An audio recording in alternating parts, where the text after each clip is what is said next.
এই যে দুইজন লোক আসছিল যে বলে পাউডার নিয়ে যে বলে সোনার জিনিস পরিষ্কার করে দিবে, তো পরিষ্কার করার কথা বলে আমার মেয়ের কাছ থেকে জিনিসগুলো সব খুলে নিয়ে ধুইতেছে। নমস্কার, আপনারা দেখছেন নিউজ টুডে ইন্ডিয়া। আমি দীপ্ত এই মুহূর্তে রয়েছি আপনাদের সঙ্গে। ঠিক আধুনিক কায়দায় কিন্তু চুরির ঘটনা ঘটেছে ইসলামপুর পৌরসভার 14 নম্বর ওয়ার্ডের যে মিলনপল্লী এলাকা রয়েছে সেই এলাকায়।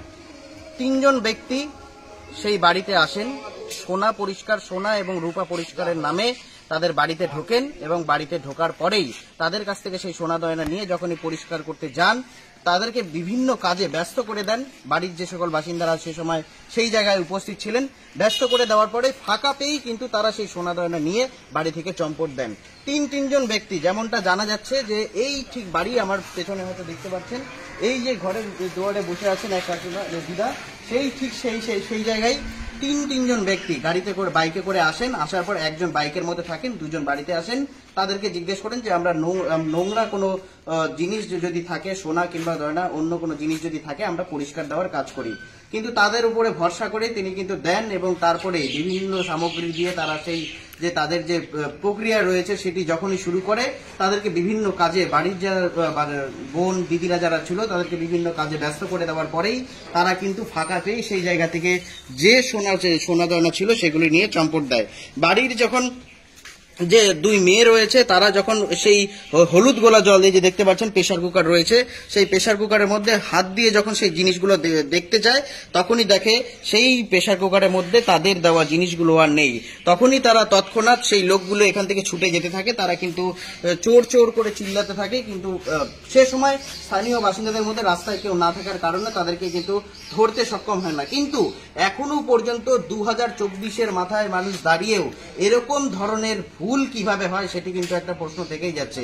তবে এই বিষয়ে তারা লিখিত অভিযোগ করেছেন ইসলামপুর থানায়। সেই বিষয়ে কি হচ্ছে পরবর্তী প্রতিবেদন আমরা এই বিষয়ে তুলে ধরার চেষ্টা করব। কিন্তু পুরো বিষয় যে কিভাবে কি হয়েছে, কি ঘটনা ঘটেছে, ইসলামপুর পৌরসভা 14 নম্বর ওয়ার্ডের যে কাউন্সিলর রয়েছে এই ওয়ার্ডের, তিনি কি বলছেন, পুরো বিষয়ে আপনাদের সামনে তুলে ধরার চেষ্টা করব। জুড়ে থাকুন।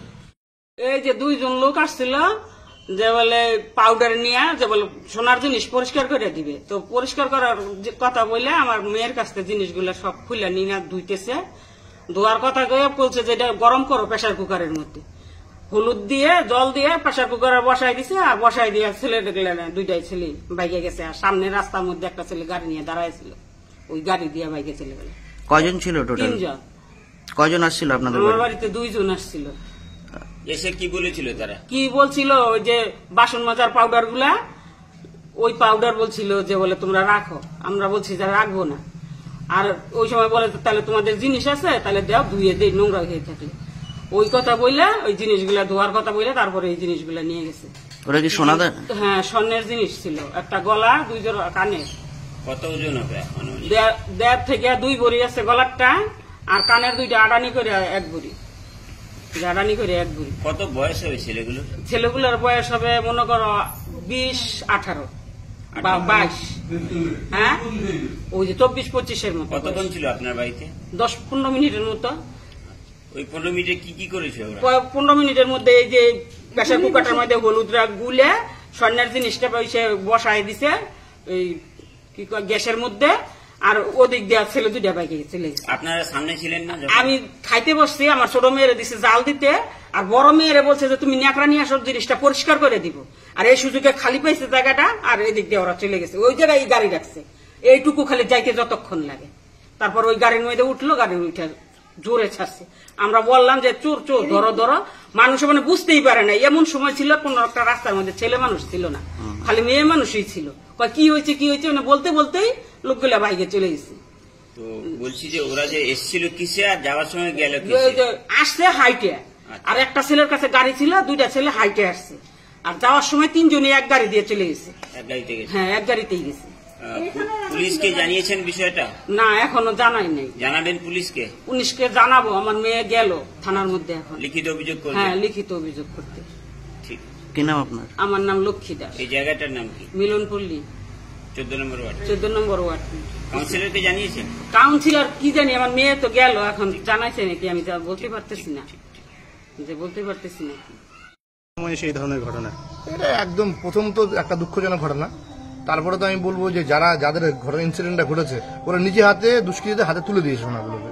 কারণ এত সচেতন করার পরে টিভি মারফত আর এই ঘটনাগুলো আমরা আগে শুনেছি যে সোনা পরিষ্কার করতে আসবে, গলা থেকে নিবে, ওরা কোনো কেমিক্যাল দেবে, হলুদ দেবে, গরম করতে জল নিয়ে আসবে, সেই ঘটনাগুলো সবাই জানে, গোটা ইসলামপুর কেন ভারতবর্ষে সবাই জানে। তা সত্ত্বেও ওরা কিভাবে কোন টোপে পরে দিয়েছে পরিষ্কার করতে একটা গলার মালা এবং দুটো সোনার কানের প্রায় মোটামুটি 30 গ্রাম মানে আজকের ডেটে যা বাজার মূল্য 2 লক্ষ টাকার সম্পত্তি তারা নিয়ে গেছে। ওদের যে বক্তব্য, 2জন পরিষ্কার করছিল ওখানে আর একজন বাইক নিয়ে দাঁড়িয়েছিল। ওরা সোজা গেছে বলেছে। মিলনপল্লী আমাদের অনেকগুলো ক্যামেরা লাগানো আছে, থানায় অভিযোগ করা হয়েছে। অভিযোগের ভিত্তিতে আমরা ওই ক্যামেরাগুলো দেখে সবাইকে আইডেন্টিফাই করার চেষ্টা করব। তবে এটাও একটা বলবো যে ইসলামপুর শহরে এইভাবে দুষ্কৃতীরা যেভাবে বেড়ে উঠছে, এইটাকে খুব তাড়াতাড়ি যদি পুলিশ যদি বন্ধ না করে তাহলে কিন্তু সাধারণ মানুষের কিন্তু জীবন কিন্তু বিপন্নর পথে যাচ্ছে। এটা খুব তাড়াতাড়ি পুলিশকে সতর্ক হতে হবে এবং সাধারণ মানুষকে এই জিনিসগুলো, ইনসিডেন্টগুলো, সোনা পরিষ্কার করা, বারবার করে এই ঘটনাগুলো ঘটছে, মানুষকে আরো সচেতন হতে হবে। কারণ কি, চোর বা দুষ্কৃতী এসে তো ঘরে ঢুকতে পারছে না, তারা দিনের বেলা, সকালবেলা, দিনের আলোতে এসে বলছে গলার মালাটা খুলে দিন, পরিষ্কার করে দেবো, আমি নিজে হাতে তুলে দিচ্ছি, নিজে হাতে তখন মাথায় হাই উতাস করছি। এই জায়গাটা সচেতন হতে হবে। সোনার মালা পরিষ্কার করুন, দোকানে পরিষ্কার করুন, অন্য সিকিউর জায়গা পরিষ্কার করুন। এই জায়গাগুলো যেন না হয়, আপনাদের মাধ্যমে সচেতন করি যে কেউ যদি আসে সোনার মালা হোক, বাড়ির কোনো জিনিসপত্র হোক, তাদের কাঁধে তুলে দেবেন না।